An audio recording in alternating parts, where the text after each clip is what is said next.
Hivi unajua kwamba watu wanaweza kukilipia unachokijua? Yes, people can pay for your knowledge, but only if ukiamua kuiuza hiyo knowledge kwa njia ya PDF au ebooks.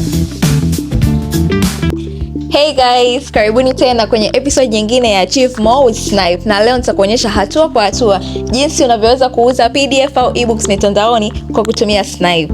Na hii video ni kwa ajili ya creators, wanafunzi, waandishi au mtu yote anayetaka kutengeneza pesa mitandaoni kwa kuuza PDF au ebooks. Kwanza kabisa unatakiwa ujue kwamba PDF ni rahisi sana kutengeneza. Kwanza haitumii gharama yoyote kutengeneza. Pili, unaweza kuanza na ulichonacho. Unaandika notes, guides, recipes, na tatu, inatumia muda mchache sana kutengeneza. Na unaweza kutengeneza PDFs kwa kutumia tools kama Canva, Google Docs au Notion. Unachotakiwa kufanya, unaandika content yako, unaipangilia vizuri, halafu unaiexport kama PDF.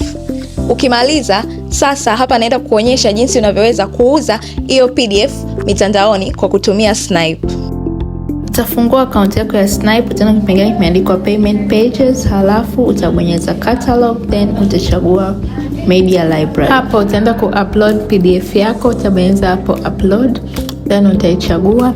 Utabonyeza hapo open, then itakuwa uploaded successfully. Ukimaliza utaenda kubonyeza product, then new product. Then utajaza hapo taarifa zote, uta-upload new image, utabonyeza open, then utajaza product name, inaitwaje hiyo PDF yako.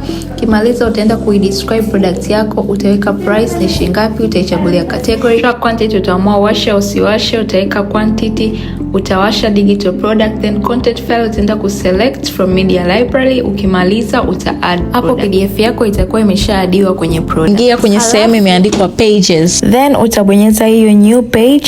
Hapo unaenda kuingiza taarifa zote za page yako, page title, URL, then utatakiwa utengeneze profile yako. Unaona hapo new profile, unaenda kuweka logo yako, uta-upload logo, then utaweka profile name, utaweka website, utaweka brand color, utajaza hizo taarifa zako zote mpaka mwisho hapo, then utabonyeza create profile na profile yako itakuwa created successfully. Then utadescribe page yako inahusiana na nini. Kwa vile ulikuwa umesha PDF yako kwenye products, hapo utaenda sasa kuiupload na kuiweka sasa hapo ili ionekane hapo kwenye pages. Hapo utaweka currency, display name, then uta create page. And that's it, page yako itakuwa iko created. Utarudi kwenye pages, halafu utaenda kucopy payment link yako ambayo utakuwa unatumia watu au utaweka kwenye bio. Na hiyo ndiyo namna rahisi ya kutengeneza PDF au ebooks na kuziuza mitandaoni kwa kutumia Snipe. Endelea kufuatilia episodes nyingine za Achieve More with Snipe. Kama umeipenda hii video, usisahau kulike, kucomment, kushare na kusubscribe for more videos like this.